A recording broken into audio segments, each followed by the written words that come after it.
Like when you go back and study really successful people, you'll see that a lot of what made them who they are, who they became, were just a bunch of different things that happened in their childhood, and I think that played a huge role in where we're at today.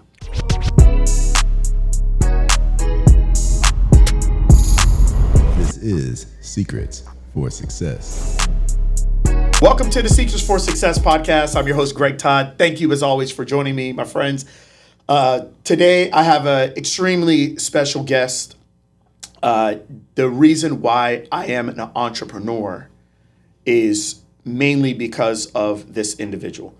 So this is my brother, Mark. He's my older brother. And Mark, I want to thank you so much for being on the podcast.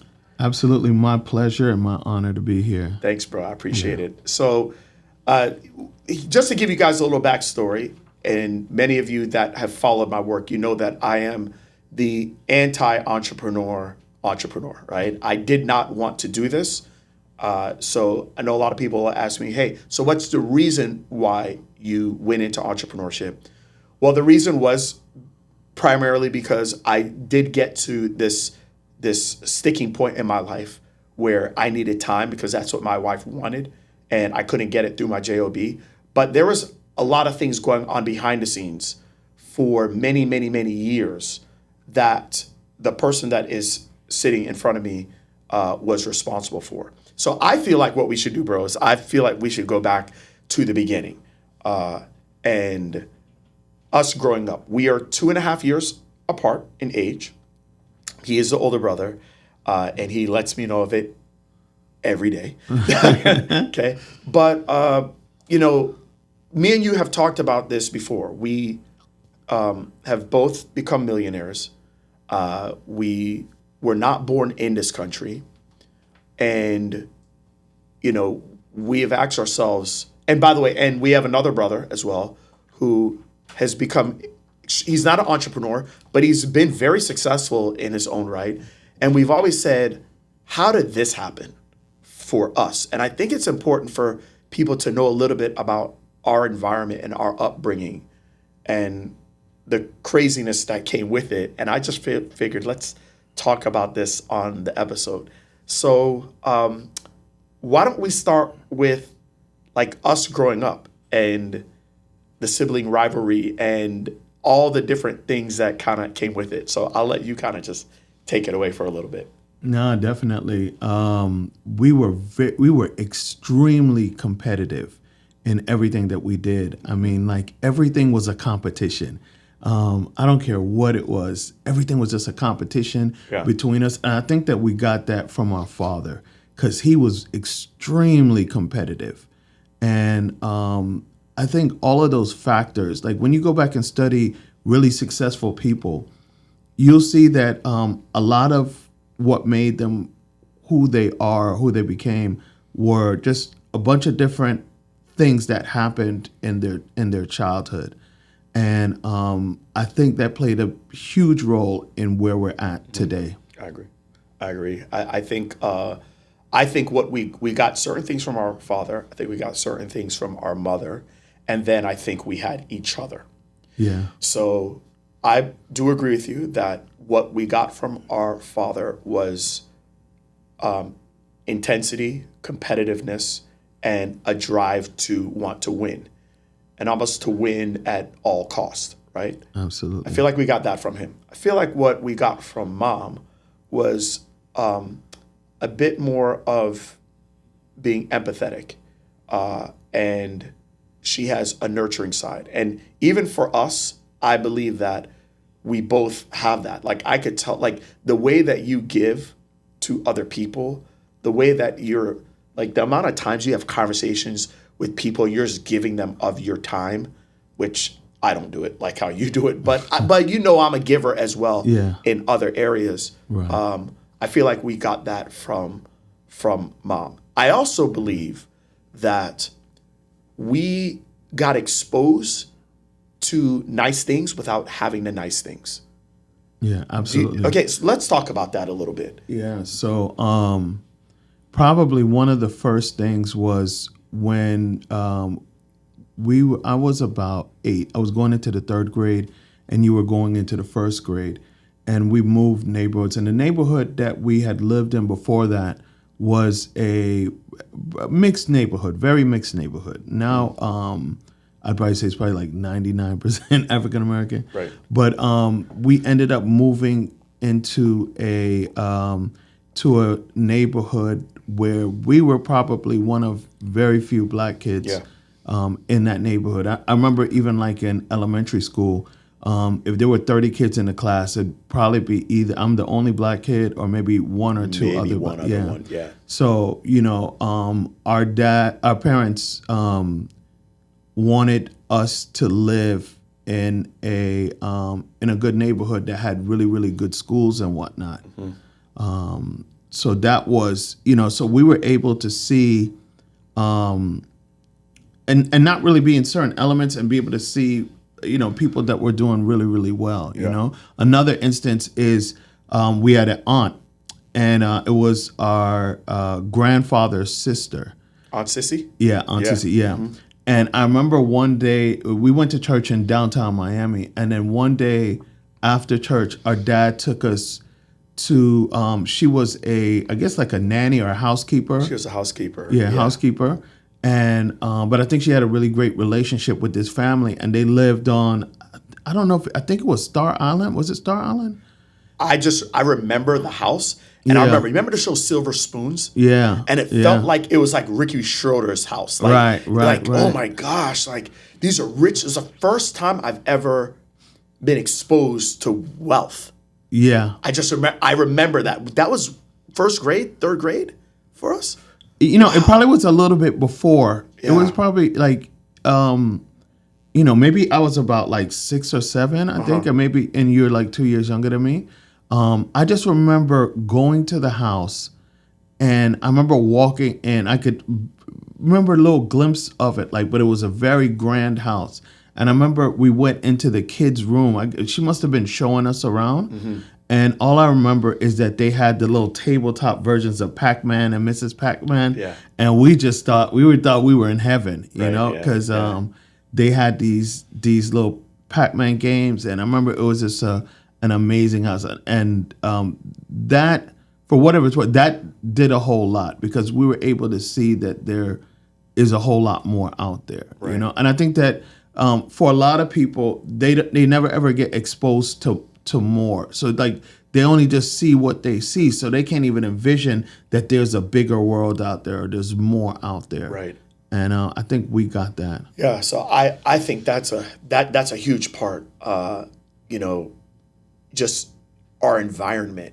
Yeah. And then also too, not to cut you off, but I remember when we were young, we would get in the car on Sundays and drive around to different neighborhoods, like the very Moors. wealthy. You remember the Moors? Yeah. Yeah, it's like a neighborhood like Miami Lakes or something like that. Yeah. And that's one thing that Mom and Dad really did for us, is they exposed us to things that were not where we currently were. Right. But they gave us that ability to see other things, and it wasn't like no crazy levels. Right. But it was enough to where it's like, wow, there is more than what we currently have. Right. And we would do that on a Sunday and then go to like Haagen-Dazs. You remember, like in Miami Lakes at night, right? Yeah. Wow. Yeah. So I think that's huge, man. It is. I don't think a lot of people have ever gotten that. They have been in their same spot. They've never been exposed to anything else, and that there's anything beyond what their current reality is. No, absolutely. I think that plays a huge role. Like I said, I read a lot of biographies and autobiographies, and what mostly fascinates me when I'm reading this is paying attention to like all the little things that were going on that most people would overlook. For instance, like Steve Jobs. The reason why Apple is so clean, like their design and everything is just so really clean. His father that he grew up with was like that. He paid attention to detail. He was very, all the work that he did was very clean. And that's kind of what made Apple that way. That's why he had the vision for Apple, where it wasn't, like Apple, you don't see a whole lot of stuff. Everything is like white and very clean and professional looking. Right. Wow. And it came from things that he observed from his father growing up at a very young age. Right. Yeah. Yeah. 100%. So we talk about this all the time, our competitiveness with each other, the environment that we were in, to where we were, I'm not going to say the poorest kids in a middle-class neighborhood, but basically there were a lot of our neighbors and our friends, they had more than us. Absolutely. And we didn't necessarily, we saw it, but we didn't have it. Like, you remember like John Clark and Andy Garcia and Alex Pasono and these guys, where they would get, like, for Christmas, they would get the awesome radio control car or the go-kart. Yeah. And we were never going to necessarily get those things, but we found ways to get those things. Yeah, right? So it and that's the problem that I have with, I don't want to say problem, but the issue I think with a lot of parents now, whereas we didn't get all of those things, so we had to figure out ways to get. So all of those toys and whatnot, like, we literally had experienced everything, and our parents didn't buy it for us. So like, we would trade. Yeah. I just, from an early age, I was a hustler, and I would figure out how to get these, like, I see these kids with a go-kart. Like, if you really think about it, I had a mini bike, I had a go-kart. Yep. I had so many different radio control cars. I had a radio control boat. Like, literally, there wasn't anything that those kids had that I didn't have. And our parents didn't buy them for us. You had to find a way to get it. Yeah. That's We what had we to figure did. it out. Yeah. I feel like we had everything they had. Right. A lot of times we had it after they had it. Yeah. They exposed us to it. Right. And we're like, right. okay, well, crap. We don't have parents that have the money to Right. get these things. So you would trade. You would Right. hustle. We Right. would wash cars. We would, go and do lawns. A lot Some of gift right? wrapping paper, like at We the say, back yeah. of the Boy Scout magazine, they would have this advertisement to sell, like, you could win these prizes if you sell the gift wrapping paper, and we would go knock on doors, go around the neighborhood, and sell gift wrapping paper so that we could try to win whatever prizes or whatever. Right. So I mean, there wasn't nothing that we didn't do, and we were just taught from an early age that if you wanted something, you couldn't depend on anybody else. You had to go out there and figure it out. You had to get it yourself. Right. And I think that that's probably the greatest lesson that, especially me and you, I would say, because we weren't given everything, Right. But we were exposed to things. Yeah. And then it created a unique desire for us to get those things. Right. And then we understood that, okay, how do I get those things, but I don't have the money? Right. What we had to do is we had to be creative. We had to take action. We had to be persistent. And we had to find a way. Yeah. And we basically got everything that those kids had. Yeah. I can't think of like one thing that any of the other kids in the neighborhood had that we didn't have. The only difference is that it wasn't given to us. Yeah, absolutely. That was the only difference. Absolutely. Yeah. Absolutely. Wow. So we had to figure it out. At the end of the day, we had to figure it out. Right. Yeah. So let's talk about a couple of those things. The one that sticks in my mind the most is our candy buying, our candy selling experiences. So just to give you all some context, my brother has always been the hustler. I have always just been a product of my environment. I modeled what I saw. So my brother's always been kind of the kingpin, right? And we would have these different times throughout our middle school days where, and even high school for you, where the school forbid you for selling candy. But if it was for their benefit, they would have like 2 to 3 weeks a year where if you were part of a club or you're part of something and there was like a fundraiser, you could sell candy, but it's on behalf of the institution, right? It's on behalf of the school. Right. So what we did is we used that as an opportunity to basically sell our own. And you were kind of the kingpin. So why don't you kind of like build on that? Because I have a really good story based off of that. So really how I even got into the candy, I can't even take all the credit for it. Our cousin Brian, and it was yeah. like my best friend. I remember he would go to Costco's or Sam's, and he would buy these like a big box of chocolate bars, and he would bring them and start selling them at school. Then I was like, I remember I saw him doing it. He didn't tell me he was going to do it. I just saw him doing it, and I was like, hey, the next time you go, can I go with you? I want to buy some candy too. And he let me come with him. And I remember buying, so I bought a couple chocolate bars, but I don't even know why I ended up buying Jolly Ranchers. And so I bought some chocolate bars, but I didn't think that the amount of money that I could make versus, like, so for instance, if the box was, I don't know, say it was like $25 for the box. I think the most that I could make was like maybe $50 or whatever. So I don't know, that just wasn't as appealing to me as buying a big bag of Jolly Ranchers. And I remember buying this huge bag of Jolly Ranchers, and it was $8, right?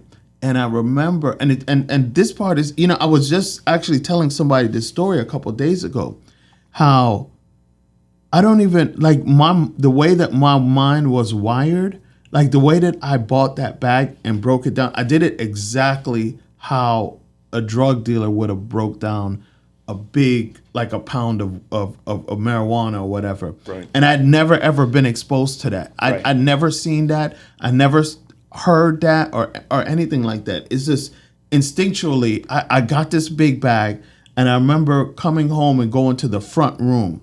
And I remember opening the bag up and pouring all the Jolly Ranchers out. Then I went into the kitchen and got a bunch of Ziploc bags. And I would count. I would sit there, and there's like hundreds of Jolly Ranchers. And I would count and put like 100 in each bag. And then I would say to myself, I had priced it out like, okay, I could sell these for 10 cents a piece or 3 for 25. So I would bag them out. And then what I did was I would give some to you. I'd give you a couple bags. Yeah. Then I had other friends that didn't have the opportunity to go and pick up candy, and I would give it to them. And I would say, I would calculate in my head, like, what's the most they can make off the bag and what's the least they can make off the bag. Right. And then I would say, all right, bring me back this. So let's say I knew that bag could make back, I don't know, $15. I would say, bring me back 10, or I don't remember what. Bro, we were dealing. Yeah, essentially, yeah. We were dealing. Yeah, Wow, yeah. wow. It's so wild, you guys. I hope what you're taking from this episode so far, because my brother is, he has a really, really clear memory of the past. I don't, and I lean on him to remind me of my past, because it makes so much sense on how and why I operate the way that I do now. And I hope you all are getting from this episode so far the fact that it doesn't take money to make money primarily. It takes creativity. It takes creativity, and and you got to take action. You have to be perseverant and persistent. And just think about what he did. He wasn't exposed. We weren't exposed to drug dealers in our family. Not at all. No, we weren't. But what he did is he said, wait a minute, how can I make this work for us and also make this work for the potential client and make this work for the person that's selling on my behalf? So you leverage everything, right? You leverage everything. And it's so wild. It's so wild. $15 is what I needed. Okay, that's what it's going to cost. You give me back 10. Take whatever else. So I'm just realizing, you allowed us to be entrepreneurs, even though you were the head entrepreneur. Right? We could sell for whatever we wanted. By the way, I got to tell you this. In 6th grade, when we were doing this, word was getting around that people were selling candy. And in one of my classes. No, you were probably in the 8th grade. No, I was in the 6th grade. I know why. Because it was Mr. Robinson. You had to have been in the 8th grade, and let me tell you why. Okay. Because I was in the 10th grade. Okay, well, I just know this. I know that I had a situation in 6th grade where I had it was my science teacher. Okay. So it was Mr. Robinson. And Mr. Robinson said, there was someone in the class that is selling candy. And he says, I need you to stand up right now. Bro, I never, like, I was so scared, but you know me, I did not stand up because they were going to expel me or suspend me or whatever. I was so scared of what would happen. Not from what would happen at the school, what would happen when I got home and the ass whooping that I would, the killing. Okay? The slaughteration. The slaughteration that I would get from our parents. So anyways, I didn't stand up and the whole class was silent. And I just was looking around just like, right? Just looking around, who is this guy he's talking about? And he just said, you know who you are. And all I'm going to tell you is this. It's just a matter of time before you are in jail or you're dead. For selling candy. No, he said, you're on the path. You're on the path to death or being in jail for the rest of your life. And I'm just wondering today, in that class, I wonder if Mr. Robinson has done better than me. And anybody in that class. Probably not. Probably not. And anybody in that class has done. Okay, so anyways, it's just kind of funny because we learned all of that from an early age and we were taking action on all these things. And I never thought of myself as an entrepreneur, even at that time, but I didn't realize that I was doing activities that we do today. This is how we've been able to earn an amazing living and a life for ourselves. But I still didn't think of myself as an entrepreneur. And so I remember now. I don't even think we knew that term. We didn't even know the term. We didn't even know entrepreneur, the term. Yeah. I saw business and I thought of and so I want to tell you this, my fear and the reason why I went into I'm not going to do business or I'm not going to do something where it's not guaranteed money is because of what I saw happen in our lives with our parents. And I always felt as though a lot of the problems that mom and dad had, I don't know how comfortable you were talking about this, but I felt as though a lot of it was because of we had ups in the 80s and then in the late 80s, early 90s, dad took a massive dip. And I always felt like a lot of the problems were because of not having stability. So in my mind, I always took it as though lack of stability creates problems. I know today that wasn't the whole story, but the story I told myself was that. And so that's what led me into saying, whatever I do, I want to make sure that I have stability. And that's why I chose physical therapy. It's so funny that I never ever, I never thought that. And I think that you were probably more aware of the issues that they had versus me, or maybe it was that I was just in my own world and I was kind of concerned about what was going on in my own world, that I didn't necessarily think that I definitely didn't correlate any of their issues to entrepreneurship or business, so it's just interesting how you could have two kids in the same household, but they observe two different things. And you probably were right to a degree, you were definitely right to a degree. But I just didn't see it like that at the time. Yeah. I remember the turning moment for me was we were living in Norwood at the time. I probably was about 6 or 7 years old. I think I was about 7 years old. And there was this guy, I don't even remember the name of the guy, and he was a friend of our grandmother's. And then I probably didn't even realize that at the time, but I never forget the guy came to the house because I remember standing outside and my dad was talking with him. And he had one of those checker cars, so a checker is they use them for taxis in London. So it was this big car. You know what I'm talking about? You know what checker? Yeah. Mm-hmm. And I remember the guy came to the house and I was just in awe looking at the guy's car. And in my mind, I thought it was a limousine. And I remember when the guy left, we were outside and the guy got in his car and was driving off. And I said, what does he do? and to my dad. And then my dad said, he has his own business. And if you want to be rich, you got to have your own business. And I remember that I could even see the vision of that right now. Yeah. And the guy was driving off. And I think that's where the seed planted inside my head that you got to have your own business if you want to be rich. Wow. And I wanted to be I wanted to be like that guy. And the guy was probably broke. You know, a car. I think the guy was broke for real. Yeah. You know, but as a kid, I just saw that this guy had this big old car. In my mind, it was a limousine for whatever reason. Right. And if I wanted to be rich and drive a car like that, I had to have my own business. Wow.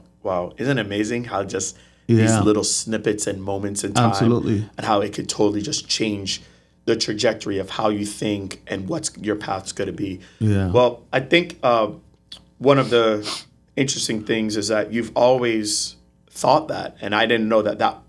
You've told me this before, that was one of the moments that made you go in that direction. For me, I was the total opposite.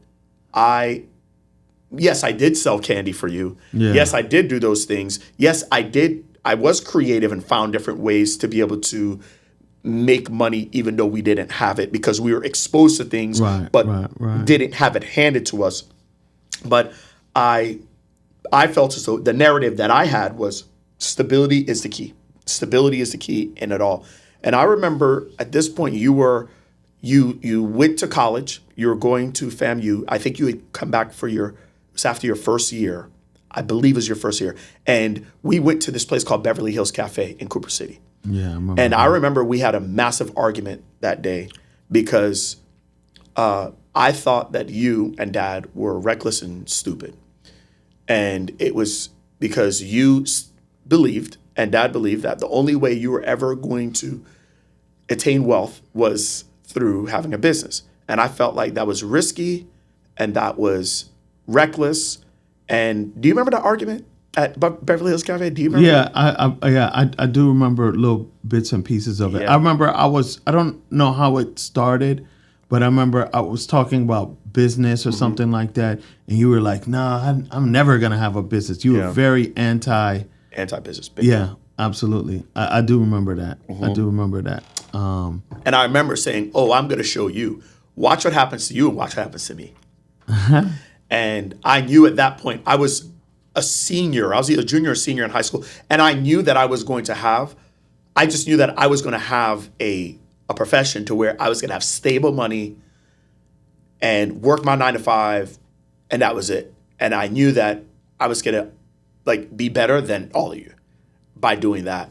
And so now fast forward. And by the way, I did that. I went to school and I said, I'm going to find the most stable job out there. And that's what made me decide on physical therapy. I looked and I remember researching and things like top 20 most in-demand jobs and da-da-da-da-da, and I chose that path. It's so funny because I did the opposite. I remember when I was starting college, they were saying, okay, what are you going to be? I remember at a young age, when people asked me, what are you going to be when you grew up? I always said, a millionaire. That was it. You know, I was like a millionaire. Yeah. And I remember even one time I said that to our Uncle Lincoln, and he was like, he said something, basically it was like wishful thinking, or he just said something like that or whatever. And I didn't get what he said. And people would ask like, "What are you gonna be when you grow up?" Like a millionaire. That was it. Right. And I remember, so I went to school to become an engineer because I was really always into cars, and I was like, you know what, I would love to design cars. And my first semester, you were to go to the engineering school, you had to do you had to take all these math classes like calculus or whatever. So I remember I didn't feel like I was ready for calculus, so I took pre-calculus, and really you were supposed to start with calculus, and that pre-calculus kicked my butt so bad. I think I failed. I got an F that first year. I got all A's and an F. And so I had to retake that pre-calculus over because they allowed you to retake a class. So I remember the next semester I retook it and I got a C. And then at that point in time, I was like, nah, I can't do this engineering thing. So I looked for the easiest profession that I get, because my whole thing was like, you know what? I'm going to start a business. So you know what? I'm going to become a teacher. I'm going to go to school. I'm going to become a teacher, a history teacher, because I had this African-American history teacher in my first year that made a big influence on me. And I was like, all right, I'm going to become a teacher so that if I don't have my own business, by the time I finish college, I could teach during the year, and then I could take the summers off to build my business. I never knew this. Yeah. I never knew that was the reason why you chose history. I was Yeah. wondering, like, I figured you were just like, what, just whatever. I thought it was you just wanted to appease mom and dad and just get a degree. Yeah, yeah. So like growing up in our household, there was absolutely no way that you could have not gone to college. Right. If you would have not gone to college, you would have to get out and go figure it out. You go live in the street, whatever. It didn't matter. You had to just, because the parents were very hardcore on us. Right. So I knew I couldn't just leave school or anything like that. That wasn't even an option in my head. But I wanted to get whatever the easiest thing that I possibly get. And I was interested in history because of that history teacher. His name was Dr. Hemingway. And I took his class during the summer and during the regular year. And I remember just saying, like, you know what, I would love to teach history until I could get my business going. But after I failed that math class, I just knew that, okay, I'm going to have my own business. Why don't you talk about some of the businesses that you started? And let's start from the business that you had in high school, and then what you had in college, and the good, the bad, the ugly of it. Yeah, so of course I sold candy during high school, and then I had regular jobs. My first job was at McDonald's. I worked there for a good little while. Then a buddy of mine hooked me up. I think I was making like $3-something an hour at McDonald's, and a friend of mine, he had worked at this fish market, and I ended up getting a job. He left to go get a job somewhere else, so I got a job there. At the fish market, and I would clean up all the fish guts and everything. That was the worst. I worked there for a little bit. I worked at a telemarketing place. PRC?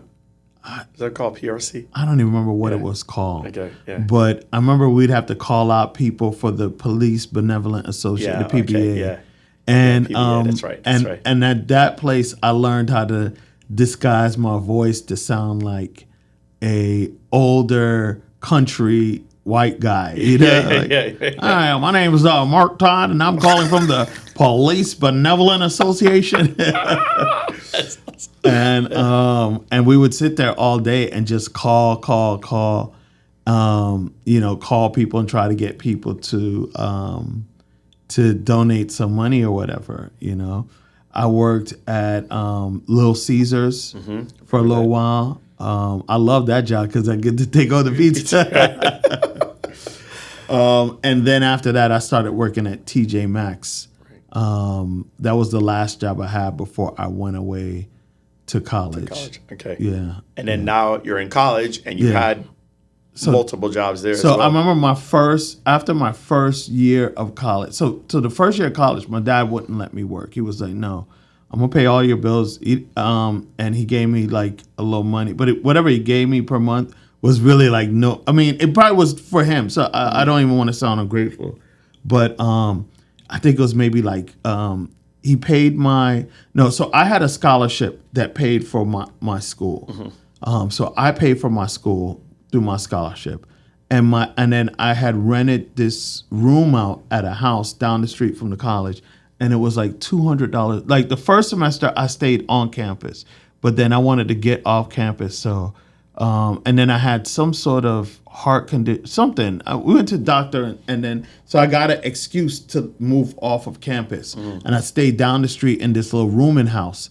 And I remember that was like $200 a month. So he would pay that. I think he would send me $250 a month, $200 to pay for the room, and then $50 to pay for my food and yeah, my just $50 just to pay for my food and whatever little expenses I had, and I couldn't work. So that was all the money that I had, So at the end of my first year, I went back home for the summer, and then I remember starting up this little business. What happened was the girl that I was dating at the time, she lived in she was from the Virgin Islands, Right. and I remember getting these wholesale catalogs for these record companies because I was trying to get back into DJing. So I became a wholesaler for VP Records, which is like the major reggae record label, VP and Penthouse. And so she would get these ordered, so she knew a bunch of DJs back home, and she went back home for the summer, and I came back home. So she would call me up and have me, and then, say, okay, I would send her maybe the catalogs or whatever, and then she would get all the DJs on our island to order records through me, and I would mark it up and then get the records and sell it to her. Right. So I was doing that. And then also too, I started a little import-export business where I had some uncles that was in Jamaica. One of them owned a rental car agency, and so he always needed parts. So he would call me. I would find the parts. I would call different junkyards or wherever, find the parts, locate the parts for him, and then sell it to him. You guys, I hope as you're hearing this, all of the different ways that my brother has made money, there's been no way where he's had to invent anything yet. He basically just saw a need and saw a problem, said, wait a minute, let me see if I can almost be like a middleman here, right? And I just think so many people get it mixed up on how they can make money and how they can bring value. Ironically, it's so funny because if we fast forward to when you got into the online world, the first thing you did was very similar to the entire path that you, at least from what you've told us so far, in that you became an affiliate marketer. You guys, there's so many different ways for you to be able to make and earn money and create value for people. And you don't have to create everything from scratch. You can just say, you know what, I see a need here, whether it's the import, export, it's the wholesaling business. It's, hey, somebody else has already created something. Let me see if I can go and bring value to somebody else. There's just so many different ways that you have shown that you can do it. And I find that amazing. You did that and then you went into the DJ business, right? Yeah. And that was a huge thing for you, at least back then. So I was always into music. So me and my cousin started a DJ crew. In Jamaica, we call it sound systems. And so we started our own little sound system. So we would DJ, and then there were a lack of venues or a lack of places that where we could play at. So what we would do is we would drive around the city, Tallahassee, and find our own venues, and then book our own events. Because we were in control then. We didn't have to wait on a club promoter to offer us $50 to come out. We could go and make our own money. So I did that for a while, and then I would so at the colleges, at FAMU, every Friday they had this thing called the set. That was like where everybody hung out or whatever.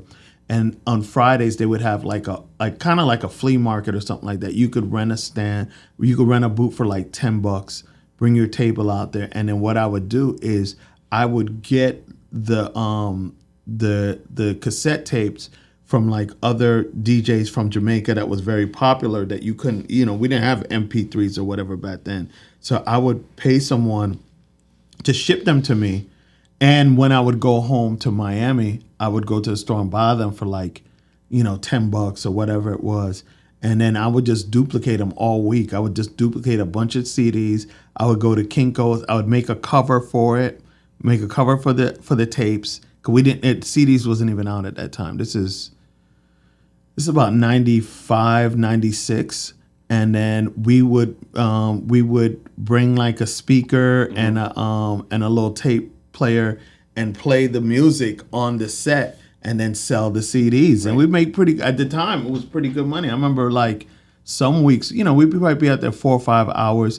We would make like $150, $200, $250 for a couple hours worth of work. And then keep in mind though, like at that time, I was probably getting paid like $5 an hour for my because I had a regular job as well. Right. So like, I would make in a couple hours the same amount of money I would make by working my full-time job the entire week. Yeah. And then we also used to use that as a way to promote us because we would be out there. So all the Caribbean people they would come by our booth. You know what I'm saying? So we kind of got more popular. So when we did have parties, we used that to promote our parties as well. You guys, are you hearing this is the theme that I really just want to continue to hit are you hearing the creativity that is needed in order for you to make money? There are so many people, Mark, right now that are saying, I can't get started in my business or the business I want to do because I don't have the money. But the reality is that they just don't have creativity. They don't and have grit. the creativity. Yeah. Yeah. Everyone always thinks that they need the money. And I always say to people, like, the money is the last thing that you need, And as a matter of fact, money is probably the worst thing that you could have when you're starting a business because it doesn't allow you to be creative, You rely on the money and you think that the money is going to carry you through. Almost every single business that I started with a lot of money never, ever became successful. And I would end up blowing the money because, when you don't have any money, it forces you to figure out ways around it. And then if you could figure it out without money, then when you do start to make money, then it becomes way easier to scale up. Right. You know? Yeah, that right there is huge. Can you, before we get into, I want to bring this to what happened when I decided to get into entrepreneurship. But before we do that, can we talk about some of the lows, some of the tough times when you started business? Or maybe you could even just give us like 2 to 3 of your toughest moments in business. And I think this is important for people to hear because people can take the snapshots of what we're talking about and be like, wow, those guys just kind of have it. And they've just, everything they touch is gold. But can you talk about some of the low points that you've had? Maybe the 2 to 3 biggest low points you've had in business. Yeah, so definitely one was while I was, a lot of people complained that when they were in college, it was such a struggle and whatnot. And to me, college was, I was working. So I always went to school full time. So I was going to school full time. I was doing the little thing that I told you on Fridays. Mm-hmm. So at FAMU, it was Fridays, and at FSU, it was Wednesdays. We would be there every Friday and most Wednesdays at FSU and sell our stuff. Then I had a full-time job, and then we would DJ, usually like on a Friday or Saturday night, and sometimes during the week. So I had about 4 different hustles. Jobs, yeah. During college. Yeah. And I don't even know how I did it all, but I maintained it all. And even throughout college, I maintained the 3.0 grade point. I actually graduated with honors. I graduated with a 3.2 in college. So I was just getting everything done, but I was just always hustling. So for me, college was great because I always had, I had money, but me and my cousin, we reinvested all our money in buying like big speaker boxes and speakers and records and all that stuff or whatever. And then what happened was in my last year of college, we got tired of not having places to be able to DJ at. So me and a friend of mine ended up getting our own building and starting our own business. Mm-hmm. And it was all great while I was in college. And then like I remember graduating and then my dad saying, okay, you graduated now, you got to take over your car payments. And I didn't pay. I was like, yeah, okay, whatever. I don't have any money, so I'm not paying it. Right. And the club business was, I remember, I did this thing that I think a lot of people do, and I called it like doing the math. And I sat there and I said to myself, like, man, we got this club. If we charge $3 to get in and we get 1,000 people every night, that's $3,000 times 4 nights a week. That's $12,000 a week times 4 weeks in a month. That's 48,000 a month times 12 months in a year. Oh man, we're gonna make $500,000 a year. We're gonna be rich, you know. And anyone that's ever been in business realized that that's not how it works. And it got really, really rough, you know, because we thought we were gonna make all this money, and we're constantly sinking money into this nightclub. It was really like a hole in the wall or whatever. And we just weren't making any money, you know, like we would rent out the place sometimes and make money like that. But when we were promoting, because we were so busy trying to run the club, we really didn't have the time and energy to actually promote the club, you know, or promote the different nights that we had. And that was like definitely my first major rough patch. I remember my car got, like, literally in the same week, my cousin that put me onto the candy, he got killed. He moved to Kentucky. He got a job with IBM, and he moved to Lexington, Kentucky. And I remember one night he went out to a nightclub during the week. You know, one of his flaws was that he was the type that always wanted to be out. He wanted to be doing something. And he went to a club one night, and it was like in the middle of the week. And I almost feel like he had called me that night, and maybe I didn't talk to him or whatever, or, you know, and he just like, you know, I'm going out. So he went out that night, and he went into the club. And as he was walking into the club, it was a younger kid that was like 16 that tried to get in the club, and they wouldn't let him in the club. So he was mad.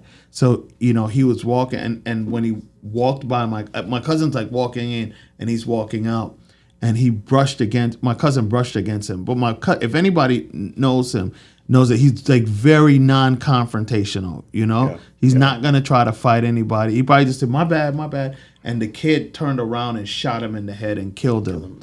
Yeah. And so, you know, I'll never forget the week. So I was going through that. And that was the first time that anybody that close to me, because I was closer to him than I was to my real brothers, and my other brother. You know, like everybody, they would call us twins. And because we were always around each other. Yeah. And I remember going home to, by this time now, I graduated college, and I'm running the club. And man, it was just so rough because we just didn't have any money. And I remember I didn't even have money to fly home. I think my parents bought my plane ticket to come to the funeral. Yeah. And then the day that I got back from the funeral, the bank came and repoed my car. The bank came and repoed my car. And so then I lost my car. Yeah. So we didn't have no car. And I remember things had gotten so rough. And we owed the landlord so much money because it took us a long time. I didn't negotiate because I just didn't know any better. Right, so like we're paying for this club. I think I negotiated a lower rent while we were trying to fix the club up, getting ready for it to open. But we didn't have any money coming in, you know, and I underestimated how long it was going to take us to get the club ready. So we were always owing the landlord. I remember her calling us every Monday morning. Like, what do you guys have for me? Do you guys have any money? And it was just so rough, man, because we didn't have any money. So whatever little money we had to just give it to her. Mm-hmm. And at that time, me and my partner were living together because I was living with my cousin. And then when he graduated, my partner moved in. And man, we just did not have any money at all. His car broke down, so he didn't have a car. My car got repoed. We needed some help at the club, and he knew a little young dude that got kicked out of his house. So we let the dude come and live with us. He slept on the floor in like a little makeshift bed. And his job was like, you come and live with us and we'll take care of you. You know, you could eat but you had to clean the club, you know. So his name was Duke.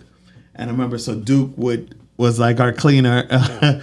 And man, we just didn't have, there was so many nights that we went to the club. I remember like we would make, and no exaggeration, we made like $5 or $10. Like we'd make $10 because we might have had like 3 people pay to come in the club.